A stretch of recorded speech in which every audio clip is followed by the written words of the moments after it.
Hello and welcome back to my YouTube channel smart study by Mohit.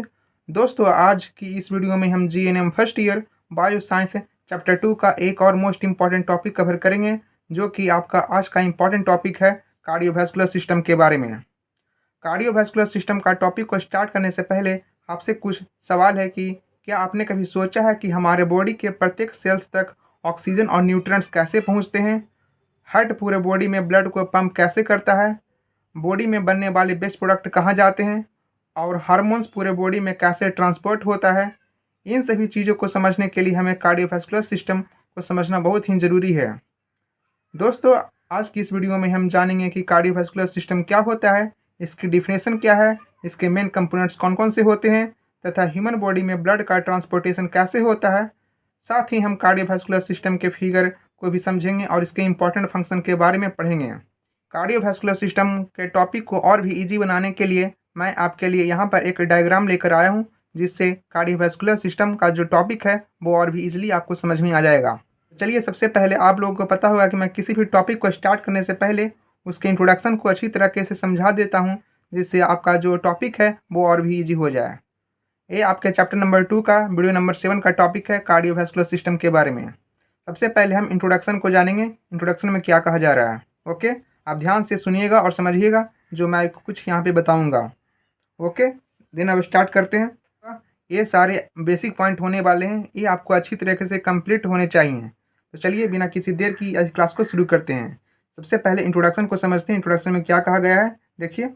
The cardiovascular system consist of the heart, blood vessels and blood. दोस्तों, जो cardiovascular system होता है वो हमारे body का एक important system होता है।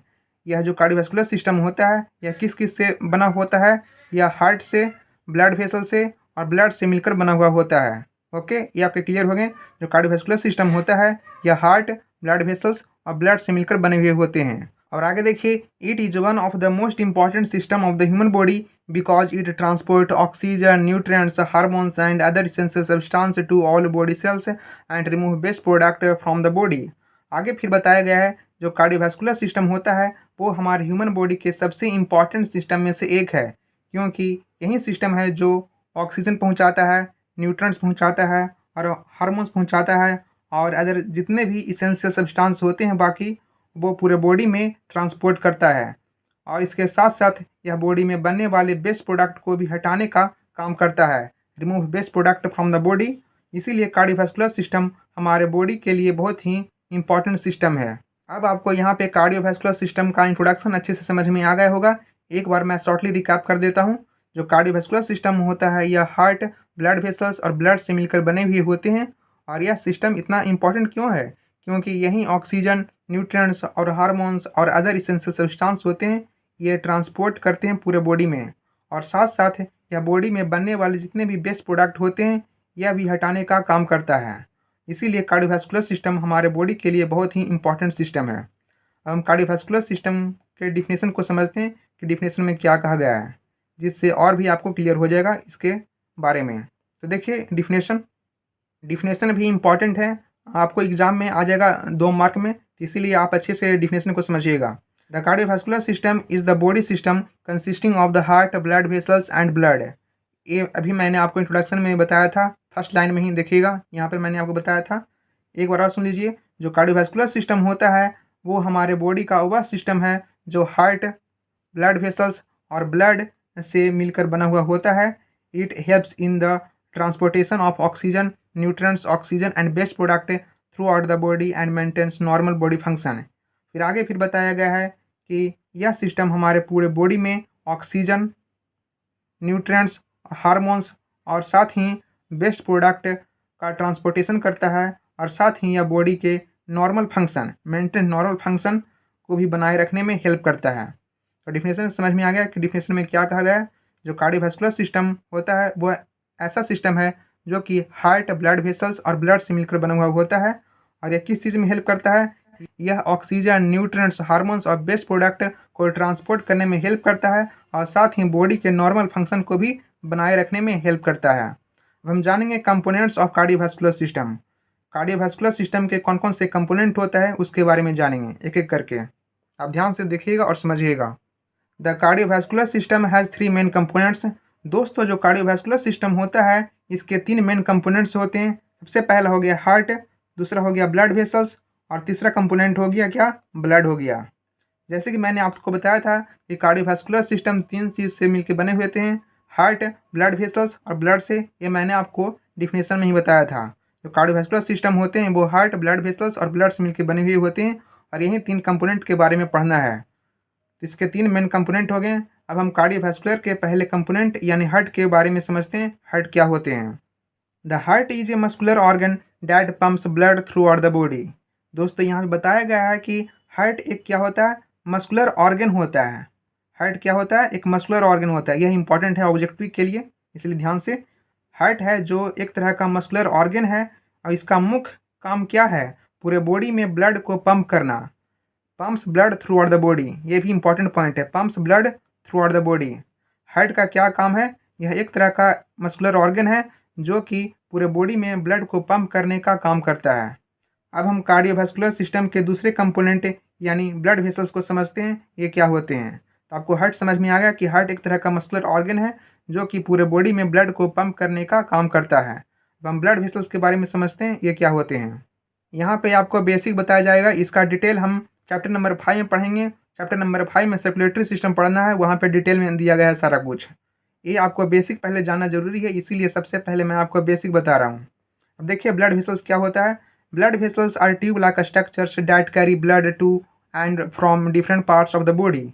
दोस्तों यहाँ पे बताया गया है कि ब्लड वेसल्स ऐसी tube like structure, blood vessels क्या होता है, एक ट्यूब लाइक स्ट्रक्चर्स होता है जो ब्लड को बॉडी की अलग अलग पार्ट्स तक ले जाने और वापस लाने का काम करता है। ब्लड वेसल्स क्या होता है, एक ट्यूब लाइक स्ट्रक्चर्स होता है जो कि ब्लड को पूरे बॉडी में ले जाने का और साथ ही वापस लाने का काम करता है। और वो कौन कौन से होते हैं, दे इंक्लूड आर्टरीज, वेन्स और कैपिलरीज। और ये ब्लड वेसल्स मुख्य रूप से 3 प्रकार के होते हैं। पहला हो गया आर्टरीज, दूसरा हो गया वेन्स और तीसरा हो गया कैपिलरीज। इसका डिटेल हम वहीं चैप्टर नंबर 5 पढ़ेंगे। आपको बस यहाँ नाम जानना है कि ब्लड वेसल्स 3 प्रकार के होते हैं, आर्टरीज, वेन्स, कैपिलरीज। अब आपको ब्लड वेसल्स भी समझ में आया कि ब्लड वेसल्स क्या होते हैं। Blood vessels tube like structure होते हैं जो कि ब्लड को बॉडी में अलग अलग पार्ट्स तक लेकर जाते हैं और साथ ही वापस लाने का काम करते हैं। और वो 3 प्रकार के होते हैं, आर्टरीज, वेन्स, कैपिलरीज। अब हम कार्डियोवैस्कुलर सिस्टम के तीसरे कंपोनेंट के बारे में जानेंगे, ब्लड के बारे में। ब्लड क्या होते हैं। Blood is a fluid connective tissue that transport oxygen, nutrients, hormones and waste product throughout the body. दोस्तों यहाँ पे बताया गया है कि ब्लड क्या होता है, एक फ्लूइड कनेक्टिव टिश्यू होता है। कौन सा टिश्यू होता है, फ्लूइड कनेक्टिव टिश्यू होता है। इसका मेन काम क्या होता है ब्लड का, ऑक्सीजन, न्यूट्रिएंट्स, हार्मोन्स और वेस्ट प्रोडक्ट को पूरे बॉडी में क्या करना, ट्रांसपोर्ट करना। ये इंपॉर्टेंट है। साथ ही ब्लड हमारे बॉडी के प्रत्येक सेल्स तक आवश्यक पदार्थ को पहुंचाता है और वहीं से वेस्ट प्रोडक्ट को वापस लेकर आता है। इसीलिए ब्लड को बॉडी का सबसे इम्पॉर्टेंट ट्रांसपोर्ट मीडियम भी कहा जाता है। ब्लड को क्या कहा जाता है, ट्रांसपोर्ट मीडियम कहा जाता है। अब आपको कार्डियोवैस्कुलर सिस्टम का तीनों कंपोनेंट अच्छे से समझ में आ गए होंगे। हार्ट क्या होते हैं, ब्लड वेसल्स क्या होते हैं और ब्लड क्या होते हैं। सबसे पहले मैंने आपको यहाँ पे इंट्रोडक्शन बताया, उसके बाद डिफिनेशन, उसके बाद कंपोनेंट्स हैं। अब हम फिगर एक्सप्लेनेशन जानेंगे, फिगर में क्या कहा गया है। अब हम कार्डियोवैस्कुलर सिस्टम के फिगर को समझेंगे और देखते हैं कि ह्यूमन बॉडी में कौन कौन से इंपॉर्टेंट आर्टरीज और वेन्स प्रेजेंट होते हैं, उसके बारे में जानेंगे। ये जो फिगर है कार्डियोवैस्कुलर सिस्टम का, इसमें जानेंगे कि इंपॉर्टेंट आर्टरीज और वेन्स कहाँ पे लोकेटेड होते हैं और उनका क्या फंक्शन होता है, उसके बारे में जानेंगे। ओके, आप ध्यान से सुनिएगा और समझिएगा मेरी बातों को। देखिए, the figure represents the human cardiovascular system. दोस्तों यह जो फिगर है यह किस चीज़ का है, ह्यूमन कार्डियोवैस्कुलर सिस्टम को रिप्रेजेंट कर रहा है। यह फिगर किस चीज़ को रिप्रेजेंट कर रहा है, ह्यूमन कार्डियोवैस्कुलर सिस्टम को रिप्रेजेंट कर रहा है। और आगे देखिए, it shows the heart and other major arteries and veins present in different parts of the body. आगे फिर बताया गया है कि फिगर में हार्ट और ह्यूमन बॉडी के अलग अलग रीजन्स में प्रेजेंट कुछ मेजर आर्टरीज और वेन्स को दिखाया गया है। यहाँ पे कुछ मेजर आर्टरीज और वेन्स दिखाए गए हैं जो मैं आपको अभी एक एक करके बताऊंगा और आपको याद रखना है कि कौन सा आर्टरीज और कौन सा वेन कहाँ पे लोकेटेड होते हैं और उनका क्या फंक्शन है। ओके, देखिए आगे, the major structure shown in the figure include. अब हम फिगर में दिखाए गए इंपॉर्टेंट स्ट्रक्चर के नाम को समझते हैं। ये सारे नाम को समझते हैं के करके। ओके, आप ध्यान से देखिएगा। सबसे पहला नाम है जुगुलर वेन। कौन सा वेन, जुगुलर वेन। फिर कैरोटिड आर्टरी, आप नाम अच्छे से सुनिएगा।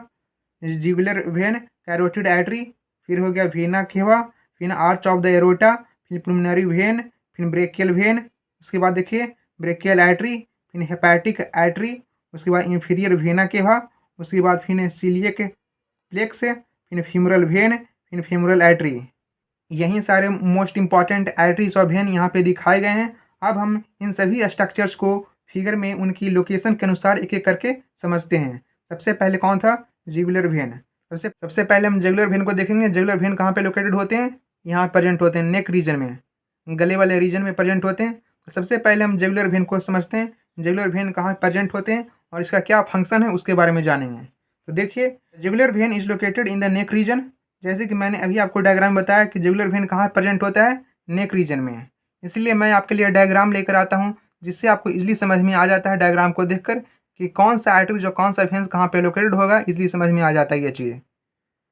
तो जुगुलर वेन कहाँ पे लोकेटेड होता है? नेक रीजन में प्रेजेंट होता है। और ये इसका फंक्शन क्या है? It carries blood from the head and neck.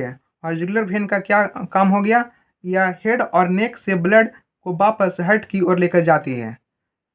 तो जितना भी वेन होता है वो सिर्फ क्या करता है? ये ब्लड को वापस रिटर्न लेकर जाता है। और आर्टरीज क्या करता है? ये टारगेट ऑर्गन्स और टिश्यू पे लेकर जाता है। और वेन क्या करता है? ये रिटर्न लेकर आता है।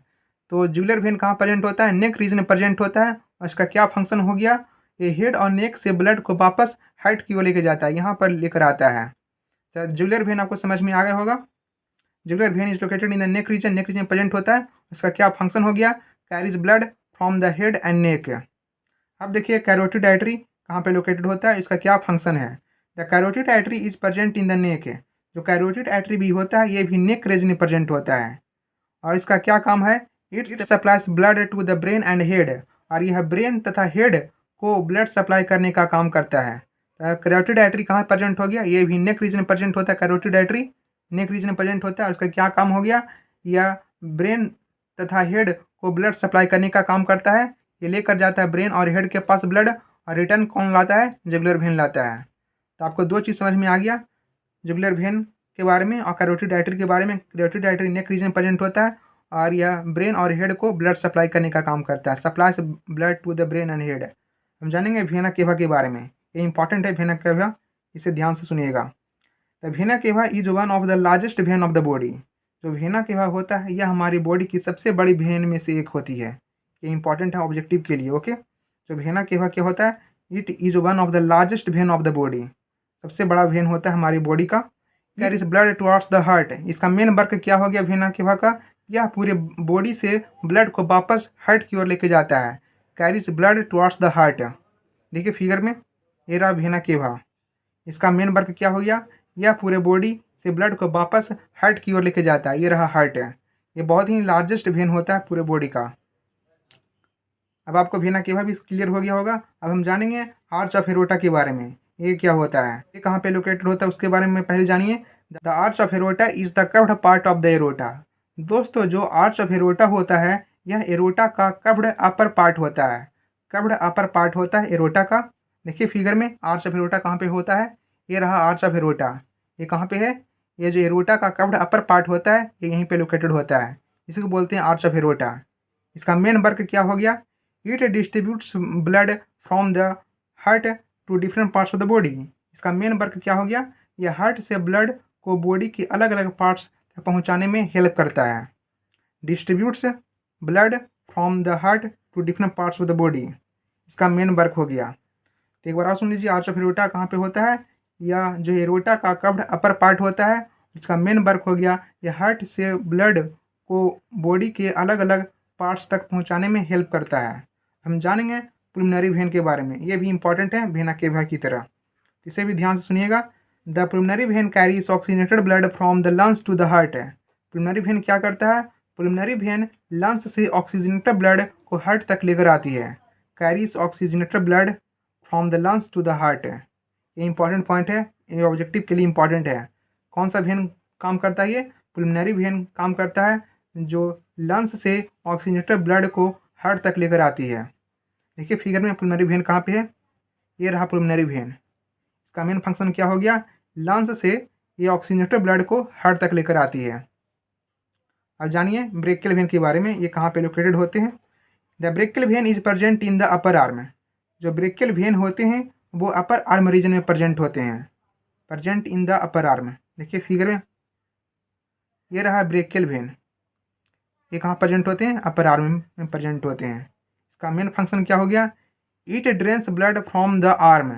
और ये क्या करता है, यह आर्म से ब्लड को वापस हार्ट की ओर लेकर जाने में हेल्प करता है। Drains blood from the arm. जो ब्रेकियल वेन होता है यह अपर आर्म रीजन में प्रेजेंट होता है। इसका क्या काम हो गया, ये आर्म से ब्लड को वापस हार्ट की ओर लेके जाता है। अब जानिए ब्रेकियल आर्टरी के बारे में, इसका मेन फंक्शन क्या हो गया। The brachial artery supplies blood to the upper limb. Brachial artery क्या करता है, ये अपर लिम्फ को ब्लड सप्लाई करने का काम करते हैं। देखिए फिगर में, एक हो गया ब्रेकियल वेन हो गया जो मैंने अभी आपको बताया, ये वापस हार्ट की ओर लेके जाता है। और ब्रेकियल आर्टरी क्या करता है, ये रहा ब्रेकियल आर्टरी, ये क्या करता है, ये भी अपर आर्म में प्रेजेंट होता है। और इसका मेन फंक्शन क्या हो गया, ये अपर आर्म को ब्लड सप्लाई करने में हेल्प करता है। और ये ब्रेकियल आर्टरी लेकर आता है और ब्रेकियल वेन वापस हार्ट की ओर लेके जाता है। ये आपका बेसिक वीडियो है, इसीलिए लेकर आया हूँ ताकि आपको समझने में दिक्कत ना हो। और इसका डिटेल हम चैप्टर नंबर 5 में पढ़ेंगे। वहाँ पे मैं आपको इतना डिटेल में नहीं बताऊंगा कि प्रिलिमिनरी वेन क्या होता है, ब्रेकियल वेन क्या होता है, वहाँ पे डायरेक्ट आपको सिर्फ नाम बताऊंगा। इसलिए आपके लिए बेसिक वीडियो सिर्फ अलग से लाया हूँ, आपके लिए इतना कुछ लाता हूँ। आपका फ़र्ज़ बनता है कि इस वीडियो को लाइक और सब्सक्राइब करना। प्लीज़ लाइक और सब्सक्राइब कीजिए, अपने दोस्तों के साथ शेयर ज़रूर कीजिएगा। तो आपने यहाँ पर ब्रेकियल आर्टरी देख लिया, ये क्या करता है, ये ब्लड को सप्लाई करने का काम करता है अपर लिप में। अब हम समझेंगे हेपेटिक आर्टरी के बारे में, इसका मेन फंक्शन क्या होता है। द हेपेटिक आर्टरी सप्लाई से oxygen rich blood to the liver. Hepatic artery क्या करता है, ये हेपेटिक आर्टरी लीवर को ऑक्सीजन रिच ब्लड सप्लाई करने का काम करता है। हेपेटिक आर्टरी क्या करता है, ये ऑक्सीजन रिच ब्लड सप्लाई करने का काम करता है, किसको, लीवर को। देखिए डायग्राम में हेपेटिक आर्टरी, ये रहा हेपेटिक आर्टरी, ये लीवर, ये रहा लीवर में ब्लड को सप्लाई करने का काम करता है हेपेटिक आर्टरी।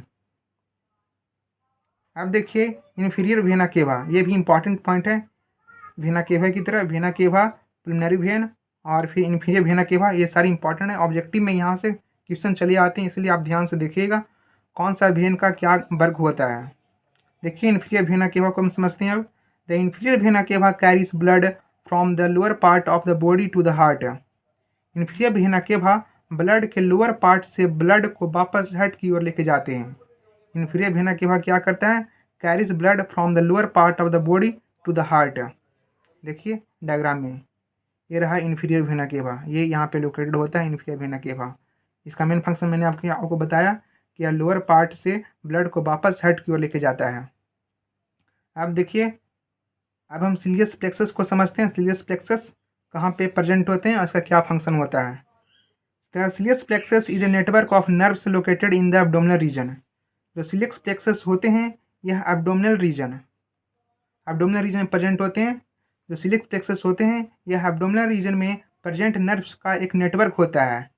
देखिए डायग्राम में कहाँ प्रेजेंट है सिलियस प्लेक्सस, ये रहा सिलियस प्लेक्सस, ये नेटवर्क है। देखिए यहाँ पे बहुत सारा गुच्छा जैसा बना हुआ है, देखिए जूम करके आपको दिखाते हैं। ये रहा सिलियस प्लेक्सस, बहुत सारा नर्व यहाँ पे मैच कर रहे हैं। तो ये क्या होता है, सिलियस प्लेक्सस एब्डोमिनल रीजन में, ये पेट वाला भाग होता है, एब्डोमिनल रीजन में प्रेजेंट नर्व्स का एक नेटवर्क होता है, यही होता है सिलियस प्लेक्सस। हम बात करते हैं फीमोरल वेन के बारे में। फीमोरल वेन कहाँ पे प्रेजेंट होते हैं और उसका क्या फंक्शन है। The femoral vein is present in the thigh region. Femoral vein कहाँ प्रेजेंट होते हैं, थाई रीजन में प्रेजेंट होते हैं। और ये क्या करता है, it carries blood from the lower lymph. इसका मेन फंक्शन क्या हो गया, यह लोअर लिम्फ से ब्लड को वापस हार्ट की ओर ले जाने में हेल्प करते हैं। Carries blood from the lower lymph. देखिए डायग्राम में फीमोरल वेन के बारे में, ये कहाँ प्रेजेंट होता है, थाई रीजन में। ये कौन सा है, थाई रीजन है। इसका फंक्शन क्या हो गया, carries blood from the lower lymph. यह लोअर लिम्फ से ब्लड को वापस हार्ट की ओर ले जाने में हेल्प करता है, इधर से ब्लड को वापस हार्ट में ले जाने में काम करते हैं। और इसका उल्टा कौन सा हो जाएगा, फीमोरल आर्टरी हो जाएगा। ये हार्ट से ब्लड किधर आएगा, लोअर लिम्फ में आएगा। देखिए फीमोरल आर्टरी के बारे में समझते हैं। The femoral artery supplies blood to the lower limb. जो फीमोरल आर्टरी होते हैं वो लोअर लिम्फ को ब्लड सप्लाई करने में हेल्प करते हैं, supplies blood to the lower limb. अब आपको यहाँ पे जितने भी आर्टरीज और वेन्स थे आपको सारे क्लियर हो गए होंगे कि कौन सा आर्टरी कौन सा वेन्स कहाँ पे लोकेटेड होते हैं, उसका क्या फंक्शन था, ये भी आपने देख लिया। यानी ओवरऑल ये फिगर हमें हार्ट तथा ह्यूमन बॉडी के अलग अलग रीजन्स में प्रेजेंट मेजर आर्टरीज और वेन्स की बेसिक अरेंजमेंट को दिखाया गया है। यह फिगर हमें ह्यूमन बॉडी में कार्डियोवैस्कुलर सिस्टम की बेसिक डिस्ट्रीब्यूशन को समझने में हेल्प करता है। यह नर्सिंग के फील्ड में इसका बहुत ही इंपॉर्टेंट होता है, वो हम आगे देखेंगे क्लिनिकल इंपॉर्टेंस में। देखिए अब हम स्टार्ट करते हैं फंक्शन ऑफ कार्डियोवैस्कुलर सिस्टम। ये जो कार्डियोवैस्कुलर सिस्टम है इसका क्या क्या फंक्शन होता है बॉडी में, उसके बारे में जानते हैं। देखिए फंक्शन ऑफ कार्डियोवैस्कुलर सिस्टम। अब हम कार्डियोवैस्कुलर सिस्टम के फंक्शन को समझते हैं। देखिएगा ध्यान से, the cardiovascular system performs several important function. जो कार्डियोवैस्कुलर सिस्टम होता है वो हमारे बॉडी में कई इंपॉर्टेंट फंक्शन परफॉर्म करते हैं। अब हम एक एक करके इनके सारे इंपॉर्टेंट फंक्शन को हम समझते हैं। देखिए अब हम सबसे पहले कार्डियोवैस्कुलर सिस्टम के पहले फंक्शन को समझते हैं। यह क्या करता है, it transport nutrients oxygen and hormones to body cells. यह क्या करता है, कार्डियोवैस्कुलर सिस्टम हमारे बॉडी के सभी सेल्स तक न्यूट्रिएंट्स, ऑक्सीजन और हार्मोन्स को पहुंचाने में काम करता है। इंपॉर्टेंट है, आप याद रखिएगा। ये क्या करता है cardiovascular system, it transport nutrients, oxygen and hormones to body cells. अब इसके दूसरा फंक्शन को समझते हैं, क्या करते हैं, it removes metabolic waste product such as carbon dioxide और नाइट्रोजनियस वेस्ट। इसका दूसरा फंक्शन क्या हो गया, कार्डियोवैस्कुलर सिस्टम बॉडी में बनने वाले मेटाबॉलिक वेस्ट को हटाने में हेल्प करते हैं, जैसे कि कार्बन डाइऑक्साइड हो गया, नाइट्रोजनियस वेस्ट हो गया। अब हम कार्डियोवैस्कुलर के तीसरे फंक्शन को समझते हैं, क्या करते हैं, it carries oxygen from the lungs to the body tissues and carbon dioxide back to the lungs. इसका तीसरा फंक्शन क्या हो गया, यह लंग्स से ऑक्सीजन को बॉडी के टिश्यू तक पहुंचाते हैं। It carries oxygen from the lungs to the body tissue, और क्या करते हैं, और बॉडी से बनने वाली कार्बन डाइऑक्साइड को वापस लंग्स की ओर लेके आते हैं, carbon dioxide back to the lungs. ये इसका तीसरा फंक्शन हो गया। हम चौथे फंक्शन को समझते हैं, ये इंपॉर्टेंट फंक्शन है, आप ध्यान से सुनिएगा। It helps maintain normal body temperature. क्या मेंटेन करता है, नॉर्मल बॉडी टेम्परेचर को मेंटेन करता है। जो कार्डियोवैस्कुलर सिस्टम होते हैं वो हमारे बॉडी का नॉर्मल टेम्परेचर बनाए रखने में हेल्प करते हैं, और साथ ही यह पूरे बॉडी में ब्लड का सर्कुलेशन करके टेम्परेचर को बैलेंस बनाए रखते हैं। अब हम पांचवें फंक्शन को समझते हैं, ये क्या होते हैं, it supplies nutrients to tissue and removes waste product. जो कार्डियोवैस्कुलर सिस्टम होते हैं वो ब्लड के टिश्यू तक आवश्यक न्यूट्रिएंट्स पहुंचाते हैं। It supplies nutrients to tissue, tissue तक वो क्या पहुंचाते हैं, न्यूट्रिएंट्स पहुंचाते हैं, और साथ ही बॉडी में बनने वाले वेस्ट प्रोडक्ट को हटाने में हेल्प करता है, रिमूव्स वेस्ट प्रोडक्ट। न्यूट्रिएंट्स को टिश्यू तक पहुंचाते हैं और साथ ही वेस्ट प्रोडक्ट भी रिमूव करने में हेल्प करते हैं। अब देखिए इसका छठे function, it helps in protection against disease and supports the healing process.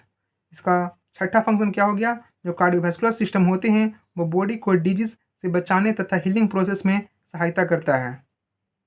अब देखिए इसके सातवां फंक्शन क्या हो गया, it transport hormones from endocrine gland to target organs. इसका मतलब हो गया जो कार्डियोवैस्कुलर सिस्टम होते हैं वो एंडोक्राइन ग्लैंड द्वारा रिलीज हार्मोन्स को उनके टारगेट ऑर्गन्स तक पहुंचाने का काम करते हैं। Transport hormones from endocrine gland to target organs, ये इंपॉर्टेंट है। जो कार्डियोवैस्कुलर सिस्टम होते हैं वो एंडोक्राइन ग्लैंड द्वारा जो रिलीज हार्मोन्स करते हैं उन्हें टारगेट ऑर्गन्स तक पहुंचाने में हेल्प करते हैं। अब हम जाने कार्डियोवैस्कुलर सिस्टम के क्लिनिकल इंपॉर्टेंस क्या है। अब हम कार्डियोवैस्कुलर सिस्टम की क्लिनिकल इंपॉर्टेंस को समझते हैं और देखते हैं कि नर्सिंग के फील्ड में इसका नॉलेज क्यों इंपॉर्टेंट है। अब हम एक एक पॉइंट करके इसे समझते हैं। The knowledge of the cardiovascular system is important for nursing student and health care professionals. Nursing students तथा हेल्थ केयर प्रोफेशनल्स के लिए कार्डियोवैस्कुलर सिस्टम का नॉलेज बहुत ही इंपॉर्टेंट होता है। इट हेल्प्स नर्स अंडरस्टैंड, या किस चीज़ में नर्स को हेल्प करते हैं, basic organisation of the cardiovascular system. जो कार्डियोवैस्कुलर सिस्टम का बेसिक ऑर्गेनाइजेशन को समझने में, basic organisation of the cardiovascular system, साथ ही ब्लड सर्कुलेशन के बारे में समझने में, साथ में transportation of oxygen and nutrients के बारे में, रिमूवल ऑफ वेस्ट प्रोडक्ट के बारे में, basic function of the heart और ब्लड वेसल्स को समझने में हेल्प करते हैं। कार्डियोवैस्कुलर सिस्टम का नॉलेज बहुत ही इंपॉर्टेंट होते हैं नर्सिंग स्टूडेंट्स के लिए और साथ ही हेल्थ के प्रोफेशनल के लिए और साथ ही नर्स के लिए। ये इस तरह से नर्स को बहुत ही हेल्प करते हैं इन सारी चीज़ों को समझने के लिए। अब हम एक इम्पॉर्टेंट नोट को समझते हैं क्या कहा गया है, जो कि मैंने आपको इंट्रोडक्शन के टाइम ही बताया था। The cardiovascular system discussed in this chapter provides only A basic introduction the detailed study of the cardiovascular system including the heart, blood vessels and blood circulation and related concept will be discuss in chapter 5 circulatory system. दोस्तों, chapter 2 में हमने cardiovascular system का केवल basic introduction पढ़ा है और इसका detailed study जैसे कि हार्ट के बारे में, ब्लड वेसल्स के बारे में और ब्लड सर्कुलेशन के बारे में और इससे रिलेटेड जितने भी कॉन्सेप्ट होते हैं उसे हम चैप्टर 5 सर्कुलेटरी सिस्टम में विस्तार में पढ़ेंगे। जैसे कि मैंने आपको बताया था कि ये वीडियो में बेसिक वीडियो है, इसे समझना बहुत ही ज़रूरी होता है चैप्टर नंबर 5 को समझने के लिए। इसीलिए अभी चैप्टर 2 के लिए हमें केवल कार्डियोवास्कुलर सिस्टम के बेसिक कॉन्सेप्ट को समझना है। अब जानिए की पॉइंट्स। अब हम पूरे टॉपिक के कुछ इंपॉर्टेंट की पॉइंट्स को एक बार समझ लेते हैं। ये सारे वही पॉइंट्स हैं जो मैंने अभी आपको ऊपर समझाया था। यदि आपने ऊपर ध्यान से पढ़ा होगा तो ये सारे आपके क्लियर हो चुके होंगे।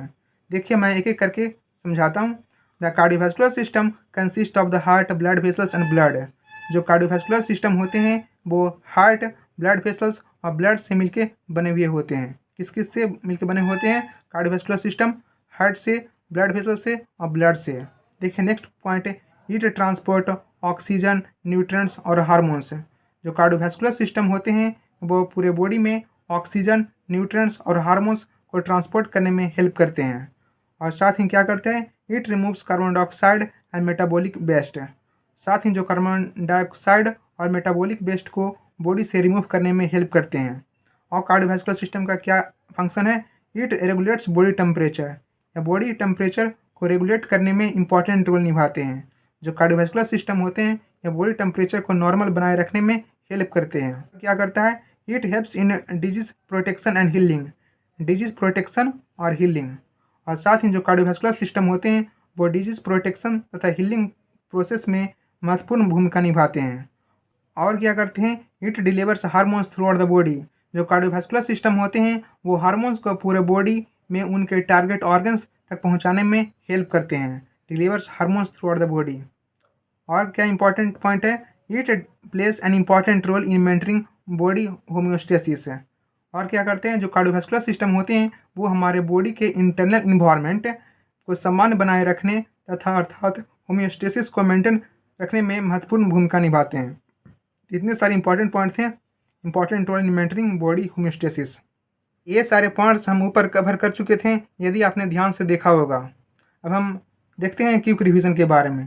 अब हम पूरे टॉपिक का एक क्विक रिवीजन कर लेते हैं ताकि आज आपने जो भी पढ़ा है वो आसानी से याद हो जाए। कार्डियोवास्कुलर सिस्टम होते हैं वो 3 कंपोनेंट से मिलकर बने हुए होते हैं, हार्ट से, ब्लड वेसल से और ब्लड से। जो कार्डियोवास्कुलर सिस्टम होते हैं वो 3 चीज़ से मिलकर बने हुए होते हैं, हार्ट, ब्लड वेसल्स और ब्लड। अब देखिए हार्ट का क्या काम होता है, पंप ब्लड। और हार्ट का मेन काम क्या होता है, हार्ट क्या करता है, पंप ब्लड। हार्ट एक तरह का मस्कुलर ऑर्गन होते हैं, इसका मेन वर्क क्या होता है, पूरे बॉडी में ब्लड को पंप करना होता है। अब उसी तरह ब्लड वेसल्स का देखिए क्या काम होते हैं, कैरी ब्लड। ब्लड वेसल्स पूरे बॉडी में ब्लड को एक स्थान से दूसरे स्थान तक ले जाने और साथ ही वापस लाने का काम करते हैं। अब उसी तरह देखिए ब्लड का फंक्शन क्या होते हैं, ट्रांसपोर्ट मीडियम। जो ब्लड होते हैं वह पूरे बॉडी में ऑक्सीजन, न्यूट्रिएंट्स, हार्मोन्स तथा वेस्ट प्रोडक्ट का ट्रांसपोर्ट करते हैं। अब साथ ही देखिए मेन फंक्शन कार्डियोवास्कुलर सिस्टम के क्या क्या फंक्शन थे, ऑक्सीजन का ट्रांसपोर्ट करना, न्यूट्रिएंट्स का ट्रांसपोर्ट करना, हार्मोन का ट्रांसपोर्ट करना, वेस्ट प्रोडक्ट को रिमूव करना और टेम्परेचर को मेंटेन बनाए रखना, डिजीज से प्रोटेक्ट करना और साथ ही हीलिंग बनाए रखना। इतने सारे फंक्शन कार्डियोवास्कुलर सिस्टम के द्वारा किए जाते हैं। हम आपके लिए इतने सारे चीज़ लेके आते हैं, की पॉइंट्स लाते हैं, क्विक रिवीजन लाते हैं, रिमेंबर लाते हैं, साथ में डायग्राम भी लाते हैं। ये सारे किसके लिए हैं, आपके लिए हैं, ताकि आपको समझने में किसी भी तरह का प्रॉब्लम ना हो और अच्छी तरह से समझ में आ जाए और लास्ट में ये सारे से क्विक रिवीजन भी हो जाए। तो आपका फ़र्ज़ बनता है कि इस वीडियो को लाइक और सब्सक्राइब जरूर कीजिए और अपनों दोस्तों के साथ शेयर जरूर कीजिए। अब देखिए रिमेंबर में क्या कहा गया है, जो कार्डियोवास्कुलर सिस्टम होते हैं इसके 3 कंपोनेंट होते हैं, हार्ट, ब्लड वेसल्स और ब्लड। और हार्ट क्या करते हैं, हार्ट एक तरह का मस्कुलर ऑर्गन होता है जो पूरे बॉडी में ब्लड को पंप करते हैं। और फिर ब्लड क्या करते हैं, ट्रांसपोर्ट मीडियम। और जो ब्लड होते हैं वो पूरे बॉडी में इंपॉर्टेंट पदार्थ का ट्रांसपोर्ट करते हैं। और ब्लड वेसल्स क्या करता है, ये आर्टरीज, वेन्स, कैपिलरीज, इसके 3 टाइप होते हैं, arteries, veins, capillaries. Blood vessels 3 प्रकार के होते हैं जैसे कि मैंने आपको ऊपर बताए थे। अब देखिए ऑक्सीजन, ये क्या करता है, डिलीवर्स टू सेल। जो ऑक्सीजन होते हैं ये बॉडी के सेल्स तक पहुंचाई जाती है। लास्ट में कार्बन डाइऑक्साइड क्या करते हैं, रिमूव्ड फ्रॉम सेल्स। जो कार्बन डाइऑक्साइड होते हैं उसे सेल से हटाकर लंग्स तक पहुंचाया जाता है। और देखिए हार्मोन्स कैसे ट्रांसपोर्ट होते हैं, ट्रांसपोर्टेड बाय ब्लड। जो हार्मोन्स होते हैं उनका ट्रांसपोर्टेशन ब्लड के द्वारा होता है। लास्ट में हमने चैप्टर 2 में इसका बेसिक इंट्रोडक्शन देखे थे और इसका डिटेल्ड स्टडी हम चैप्टर 5 सर्कुलेटरी सिस्टम में करेंगे। तो दोस्तों आज की इस वीडियो में हमने कार्डियोवैस्कुलर सिस्टम के बारे में पढ़ा और समझा। हमने जाना कि कार्डियोवैस्कुलर सिस्टम क्या होते हैं, इसकी डिफिनेशन क्या होते हैं और इसके मेन कंपोनेंट्स कौन कौन से होते हैं। इसके साथ ही हमने कार्डियोवैस्कुलर सिस्टम के फिगर को भी मैंने आपको अच्छी तरीके से समझाया और बताया कि उसमें इंपॉर्टेंट आर्टरीज और वेन्स कहाँ पे लोकेटेड होते हैं और उसका क्या फंक्शन होते हैं। और साथ ही हमने कार्डियोवैस्कुलर सिस्टम के इंपॉर्टेंट फंक्शन के बारे में बताया कि इसका क्या क्या फंक्शन होते हैं। और सबसे इंपॉर्टेंट बात कि चैप्टर 2 में हमने केवल कार्डियोवैस्कुलर सिस्टम का बेसिक इंट्रोडक्शन पढ़े हैं, इसका डिटेल्ड स्टडी हम चैप्टर 5 में करेंगे। यदि आपको इस टॉपिक का PDF नोट्स चाहिए तो हमारे टेलीग्राम चैनल को जरूर ज्वाइन कीजिए। GNM फर्स्ट के बायो साइंस कंप्लीट प्लेलिस्ट का लिंक भी इस वीडियो के डिस्क्रिप्शन बॉक्स में डाल दूंगा, वहाँ से आप देख लेना। अगर आपको यह वीडियो पसंद आई हो तो वीडियो को लाइक कीजिए, अपने दोस्तों के साथ शेयर कीजिए और smart study by Mohit channel को सब्सक्राइब करना ना भूलिए। मिलते हैं अगले वीडियो में नए टॉपिक के साथ। Thank you. जय हिंद।